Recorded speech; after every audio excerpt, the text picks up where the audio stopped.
Lecture 8 गर्भित अथवा अर्ध अनुबंध इम्प्लाइड आर क्वासी कॉन्ट्रैक्ट्स।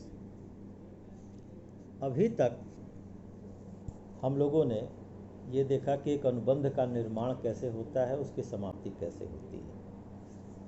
अनुबंध के निर्माण के संबंध में हमने बताया था कि प्रस्ताव, उसकी स्वीकृति जब होती है तब वो ठहराव बनता है, फिर ठहराव बहुत सारी शर्तों को पूरा करता है तब वो अनुबंध में परिवर्तित होता है, नहीं तो ठहराव ही रह जाता है। यानी अगर जो आवश्यक शर्तें हैं ठहराव के अनुबंध में परिवर्तित होने के लिए, उनका अगर अभाव है तो ठहराव रहेगा, अनुबंध नहीं होगा। लेकिन ये जो अर्ध अनुबंध होते हैं, अर्ध अनुबंध की विशेषता ये होती है कि इसमें पक्षकारों के बीच बिना किसी प्रस्ताव या स्वीकृति के, यहाँ तक कि बिना किसी मानसिक एकात्मता के ये हो जाते हैं। हालांकि ऐसे संबंधों में कोई अनुबंध नहीं होता, फिर भी वे उसी प्रकार के दायित्व उत्पन्न करते हैं जिस प्रकार वैधानिक अनुबंधों के द्वारा उत्पन्न होते हैं। कानून भी इन्हें अनुबंध मानता है और साधारणतया इन अनुबंधों में साधारण रूप से वैध अनुबंध के जो आवश्यक लक्षण होने चाहिए, उनमें से कुछ लक्षणों की कमी भी रहती है और इसीलिए ऐसे ठहराव को कानून के अनुसार अर्ध अनुबंध या क्वासी कॉन्ट्रैक्ट या राज नियम द्वारा गर्भित अनुबंध इम्प्लाइड कॉन्ट्रैक्ट या अनुबंध के समान ही कुछ संबंध certain relations resembling those created by contracts भी कहा जाता है। भारतीय अनुबंध अधिनियम 1872 में गर्भित अनुबंध की कोई विशिष्ट परिभाषा तो नहीं दी गई है, लेकिन इसकी एक प्रचलित परिभाषा है जो इस प्रकार है। गर्भित अनुबंध एक ऐसा व्यवहार है जिसमें यद्यपि पक्षकारों के बीच किसी भी प्रकार का अनुबंध नहीं होता है, परंतु कानून के अनुसार उसमें सामान्य रूप से कुछ अधिकार और दायित्व हो जाते हैं। तो ये एक मान्य और प्रचलित परिभाषा है गर्भित अनुबंध की। इस गर्भित अनुबंध या अर्ध अनुबंध के क्या लक्षण हैं? Characteristics of quasi contract. चूंकि मैंने बताया कि अनुबंध की जो विशेषताएं हैं वो पूरी यहाँ नहीं पाई जाती, इसीलिए इनको आधा या अर्ध अनुबंध कहते हैं, पूर्ण नहीं कहते। क्वासी कॉन्ट्रैक्ट इसीलिए कहा जाता है। तो इनके जो कैरेक्टरिस्टिक्स हैं उनमें पहला ये है कि ये अनुबंध पक्षकारों की इच्छा से उत्पन्न नहीं होते हैं। आप प्रस्ताव एक पक्ष करता है, दूसरा उसको स्वीकार करता है, यहाँ ऐसा कई बार कुछ नहीं होता, फिर भी वो अनुबंध के जैसे ही प्रभाव देते हैं। दूसरा, ये अनुबंध प्रायः एक पक्षकार को धनराशि प्राप्त करने का अधिकार प्रदान करते हैं, ये दूसरी विशेषता है। तीसरी, ऐसे अनुबंध व्यक्ति विशेष के विरुद्ध क्रियाशील होते हैं। चौथा, ऐसे अनुबंध राज नियमों के कारण उत्पन्न होते हैं, यानी इनके पीछे कानून होता है एक तरीके से। अगला पांचवा, इनमें वैध अनुबंध के सभी लक्षण नहीं होते। तो ये कुछ मुख्य विशेषताएं हैं या लक्षण हैं गर्भित या अर्ध अनुबंध के। अब प्रश्न ये उठता है कि गर्भित अनुबंध हम किसे कहेंगे? भारतीय अनुबंध नियम में धारा 68 से 72 तक इसके बारे में बताया गया है और इनमें जो चीज़ें बताई गई हैं उनमें पहला है अनुबंध करने में असमर्थ व्यक्तियों की आवश्यकताओं की पूर्ति, supply of necessaries to the persons incompetent to contract. जैसा मैंने आपको बताया था कि यदि किसी अनुबंध को करने में कोई व्यक्ति असमर्थ है, जैसे अवयस्क या पागल, अथवा किसी ऐसे व्यक्ति को जिसका पालन करने के लिए ऐसा असमर्थ व्यक्ति वैधानिक रूप से बाध्य है, कोई दूसरा व्यक्ति उसके जीवन की स्थिति के अनुसार आवश्यकताओं की पूर्ति करता है, तो वह व्यक्ति जिसने आवश्यकताओं की पूर्ति की है ऐसे असमर्थ व्यक्ति की संपत्ति से भुगतान पाने का अधिकारी है। यानी इसका मतलब ये हुआ कि अवयस्क हो या पागल हो जो अनुबंध करने के अयोग्य है उस दशा में, लेकिन उसके ऊपर कुछ लोग आश्रित हैं या उसके खुद के लिए उसके स्टेटस के अनुसार जो जीवन की आवश्यक चीज़ें हो सकती हैं, जैसे रोटी, कपड़ा, मकान, शिक्षा, चिकित्सा आदि पर व्यय, या रीति रिवाजों के संबंध में व्यय, शादी ब्याह के ऊपर व्यय, ये सब आवश्यकताओं में शामिल की जाती हैं। तो अगर इन सब चीज़ों से संबंधित कोई आवश्यकता की पूर्ति कोई तीसरा व्यक्ति इस असमर्थ व्यक्ति की या उसके जो परिवार के सदस्य हैं उनकी, जिनके पालन पोषण की जिम्मेदारी इस असमर्थ व्यक्ति पे है, अगर करता है तो वह व्यक्ति इस असमर्थ व्यक्ति की संपत्ति से भुगतान पाने का अधिकारी है। अवयस्क की स्थिति में जैसा मैंने आपको बताया था कि अवयस्क की संपत्ति ही जिम्मेदार होगी, अवयस्क व्यक्तिगत रूप से जिम्मेदार किसी भी दायित्व के लिए नहीं हो सकता। तो ये पहली अवस्था है या गर्भित या अर्ध अनुबंध के प्रकार है। दूसरा है अपने हित के लिए दूसरे व्यक्ति की ओर से भुगतान कर देने की दशा में, interest in payment due by another. जब कोई व्यक्ति ऐसे धन के भुगतान में कोई हित रखता है जिसका भुगतान करने के लिए दूसरा व्यक्ति वैधानिक रूप से बाध्य है और इसलिए वह उस धन का भुगतान स्वयं कर देता है, तो वह उस दूसरे व्यक्ति से भुगतान पाने का अधिकारी है।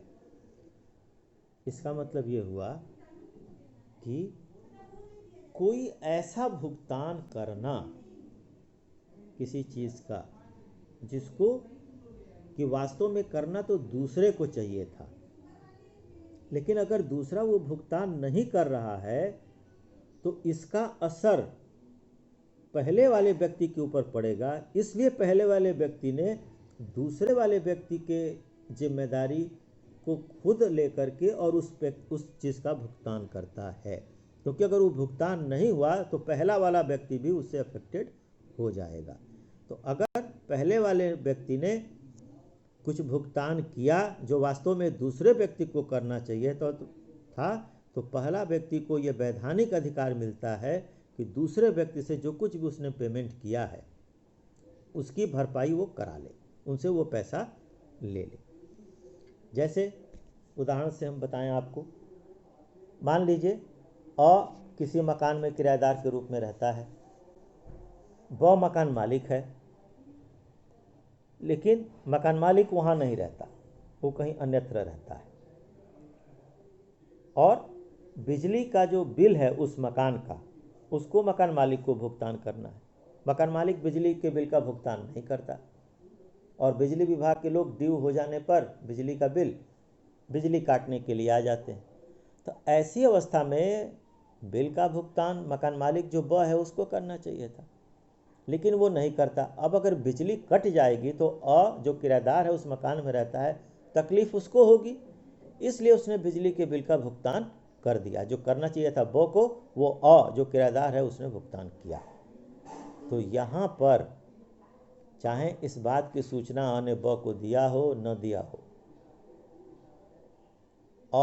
उस बिजली के बिल का पूर्ण रूप से भुगतान ब से पाने का अधिकारी है।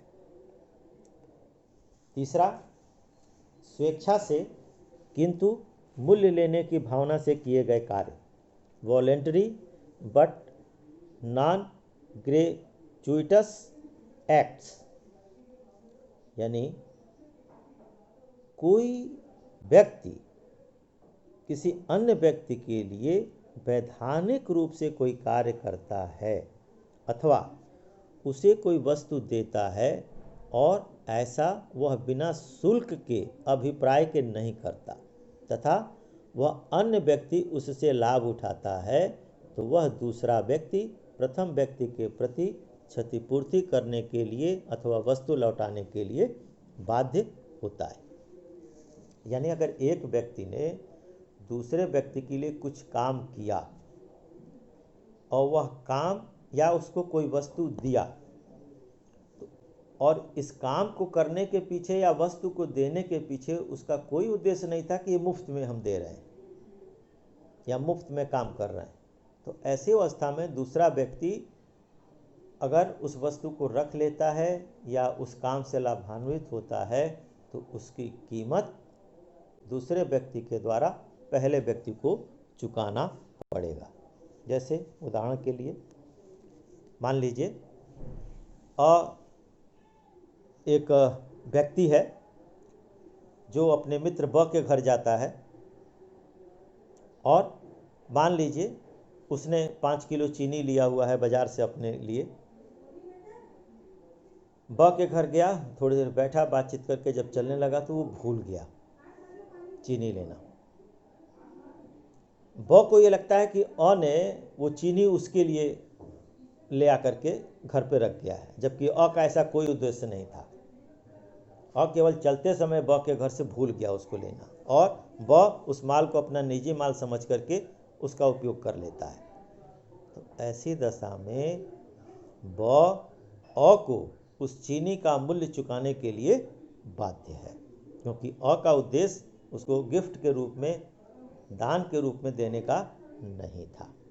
तो इसलिए ये आवश्यक है कि ब अ को उस चीनी के मूल्य का भुगतान करें। अगला चौथा, माल पाने वाले का उत्तरदायित्व, responsibilities of the finder of goods. इसका मतलब ये होता है कि जब एक व्यक्ति जो किसी दूसरे व्यक्ति का कोई पड़ा हुआ माल पाता है और उसे अपने संरक्षण में ले लेता है, तो उसका दायित्व निक्षेप गृहीता के समान हो जाता है। निक्षेप गृहीता कहते हैं कि जैसे जो कोई वस्तु किसी को दी जाए सुरक्षित रखने के लिए, जैसे हम बैंक के लॉकर में अपना गहना या बहुमूल्य चीज़ें रखते हैं, तो बैंक निक्षेप गृहीता है, हमारी वस्तु को सुरक्षित रखता है, उसके बदले में हमसे वो कुछ पैसा चार्ज करता है।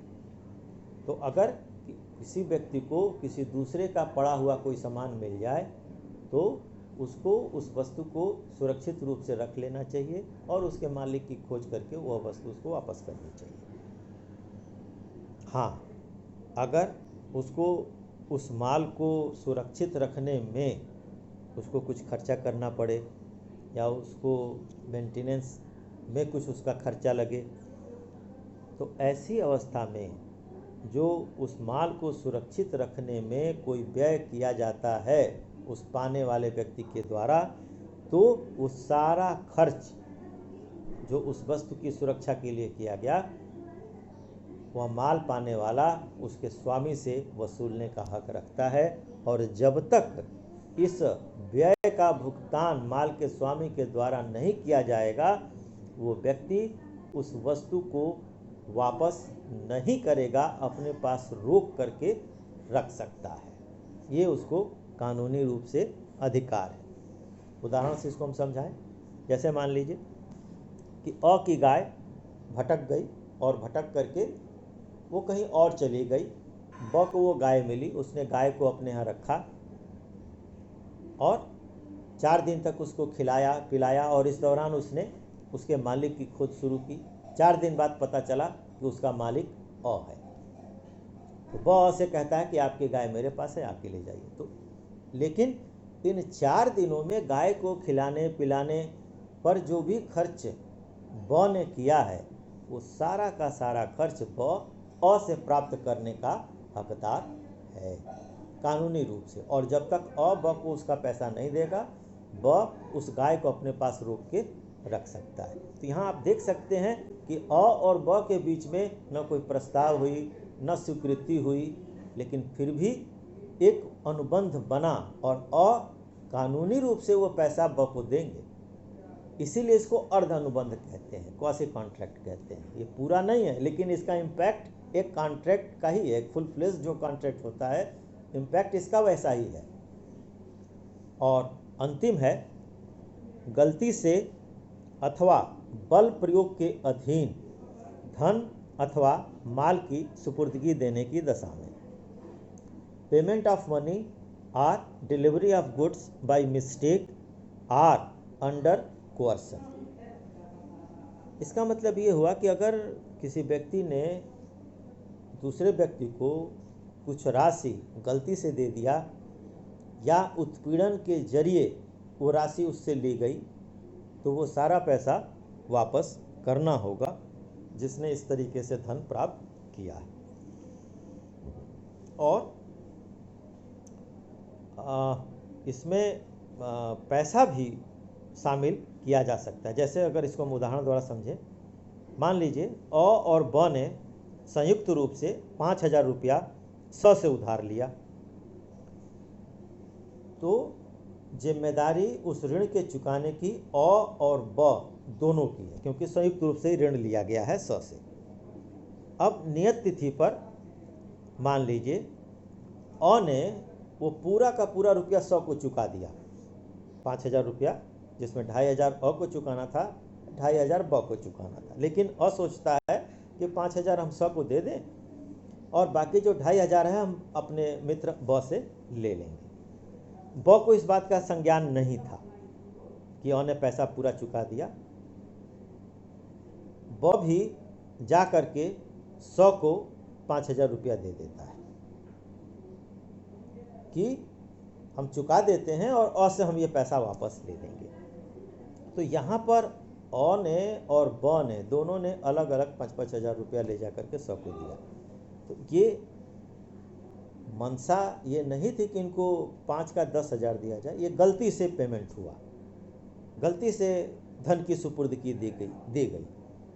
तो यहाँ पर स को जो अतिरिक्त 5,000 रुपया मिला है, वह अ या ब में से किसी को भी वापस लीगली कानूनी तौर पे करना होगा। तो ये कुछ ऐसी परिस्थितियां हैं या प्रकार हैं अर्ध अनुबंध के, जिसमें कि दो व्यक्तियों के बीच में कोई प्रस्ताव नहीं, कोई स्वीकृति नहीं। इवन कई बार ऐसा होता है कि एक पक्ष को पता ही नहीं और वह दूसरे पक्ष के प्रति देनदार हो जाता है।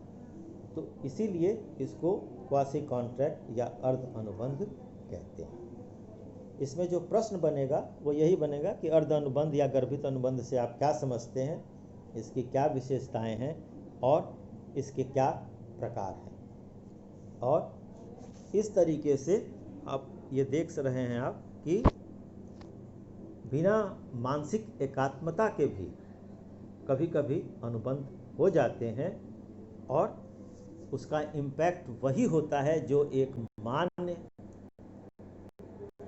किसी भी अनुबंध का